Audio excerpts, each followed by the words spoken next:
Hi, welcome to this video. I'm Nat and I do mostly book related videos on this channel. Please forgive me if there are noises in the background because I'm filming at home and there's usually a lot of things happening at home, so I can't control that. Anyway, today's video is gonna be a topic related one. It's gonna be about mental health. I'm making this in line with the World Mental Health Day, which is happening on the 10th of October. Why Mental Health Month is in May and Mental Health Day is in October, I don't really get it, but anyway, it's important to talk about it. I just want to preface this whole video just talking a little bit about mental health. I think that this is an issue that is very, very, very important for us to be talking about. Not just that, but to be taking active steps towards addressing it. And if you are watching this from Singapore, I've linked some resources down below that might be helpful for you. If you are someone who's currently trying to seek help or trying to understand more about how to make your situation a bit better, there are many resources out there for you, but unfortunately we still are battling quite a big stigma against mental health, and also in general accessibility to resources. And for anyone who might not really know what mental health is about, I really strongly urge you to read up on it. There's so many areas to it. There's learning about all the disorders, about positive well-being, about caregiving, about lifelong treatments, etc. There's just so many things to cover, and the books that I'm recommending in this list might touch a bit on those topics, but ultimately these books are just my own personal resources when I want to learn more about mental health, when I want to be able to empathize a bit more with these experiences.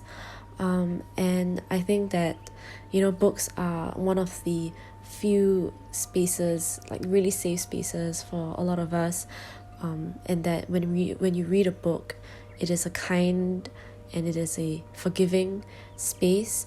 And I strongly urge you that if you are reading these books and any of the topics or ideas might be a bit more triggering or uncomfortable for you, please take your time. You have no obligation to have to engage with issues that make you feel really, really uncomfortable, and do things at your own pace, at your own time. So now let's get into the books. Sorry that was a bit heavy, but I think that's important to say. I've categorized the books into 3 broad categories. Because this channel is primarily a non-fiction channel, I'm sure there are a lot of resources out there that talk about fiction books that depict characters and mental health issues, struggles, victories, etc. And if you do want resources like that, I might make a follow-up video, but these are non-fiction titles. The first category are sort of guidebooks. The first book I want to recommend is called Are You Okay by Kati Morton. The subtitle, I think, is like a guide to understanding mental health. This is a book I recommended before. Reading it, I truly appreciate her writing. It is a very simple, very understandable kind of manual guidebook. Kati Morton really understands how to talk about the topics of mental health in a very, very open manner. She's also a YouTuber. She makes a lot of videos about mental health, and I think that's probably the reason why she wanted to write a book, because she realized that there's so many people who had all these questions to be answered. I highly recommend reading this book for kind of a general overview of the kind of broad questions that you might have. And on the theme of like guidebooks, there's also this book called Mind Your Head by Juno, Dawson. I think this guidebook is more targeted towards younger people, maybe teenagers or young, like even younger than teenagers. Maybe you have a preteen, etc. Personally, I've not really read this book, but I've seen a lot of talks about it, reviews about it, and it seems to be a very, very helpful resource for many younger audiences out there. So if you're a bit younger, or maybe you would prefer a much easier way or easier accessible means of understanding some difficult topics, please pick up this book as well. So that's the first category. The second category I will be talking about is just general non-fiction. So this is not really guidebooks. These don't really teach you like, what is depression, what is anxiety, what is what is like OCD. They don't really teach you these things. Rather, these are non-fiction titles that might have a lot of information, but it is also kind of like, let's understand mental health as a whole. First book I want to recommend is called This Book Will Change Your Mind About Mental Health by Nathan Filer. Yes, I'm currently reading the book. I think it is quite an amazing book. It really has a lot of general information, a lot of things about it. Like, if you really want to understand the much bigger picture, this is a good book. The next book I want to recommend is called Maybe You Should Talk to Someone, A Therapist, Her Therapist, and Our Lies Revealed by Gottlieb. Don't know if I pronounced that right. I think from the perspective of a therapist, it is also to show that there are all these different kinds of lived experiences with mental health that are so close to home. The big kind of hoo-ha, I guess, about mental health is that you might not experience it firsthand. Let me tell you that nowadays it is more common, or it's more frequent, to not only be the person who's struggling with mental health issues, but also to have close friends, family, loved ones, acquaintances who are struggling with such issues. So these, our experiences are very close to home. The more we kind of don't talk about it, the more that we regard it as something that is distant from us, the more we don't want to engage with it, the more that we think it is only for certain kinds of people, and etc. But let me tell you, let's normalize going to therapy.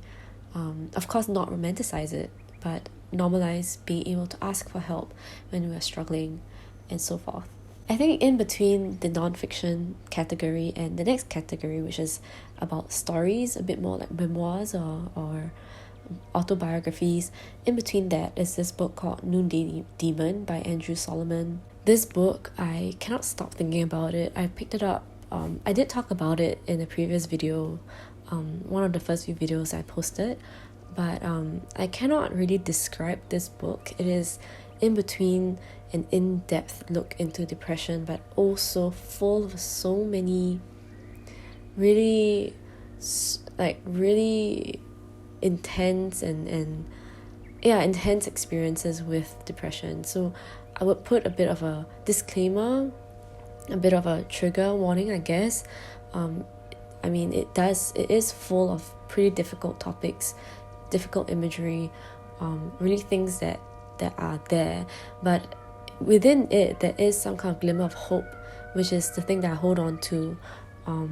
Even in the darkness of it, there is a kind of like understanding and optimism. I found it to be deeply educational, not just in terms of like facts, but really like deep in my soul, like how I felt about mental health. Because I think a lot of mental health books out there can be very clinical, but the fact is that this is a human condition. This is something that time to time we will struggle with, time to time we will overcome, and that, it's just part of life as well. So this is the book that I would really highly recommend, but really at your own pace. I took I think a few months to read it. The next category is about stories, as I mentioned, autobiographies or memoirs. The first book that I want to mention is called The Reading Cure by Freeman. This is a story about a young woman who overcomes, not really overcomes, but manages her anorexia with her love for literature. And through reading literature, she's able to figure out a healthier relationship to food. This is such a beautiful premise, and I am enjoying it so far. I think it is a great way, like a great non-fiction, I guess, like a great way of really seeing how that we can relate to the world around us, and how that can also be part of our mental health journey. It's not just about going to therapy, it's not about just taking medicines, but it's about understanding your mind, understanding your body, etc. Next in that list is Life Inside My Mind. 31 authors share their personal struggles by Jessica Burkhart. I'm also skimming through some of these pages, but I find it to be I find this book to be so empowering because it is really like authors themselves and people that you might look up to, when they are more honest about their struggles. It is so inspiring.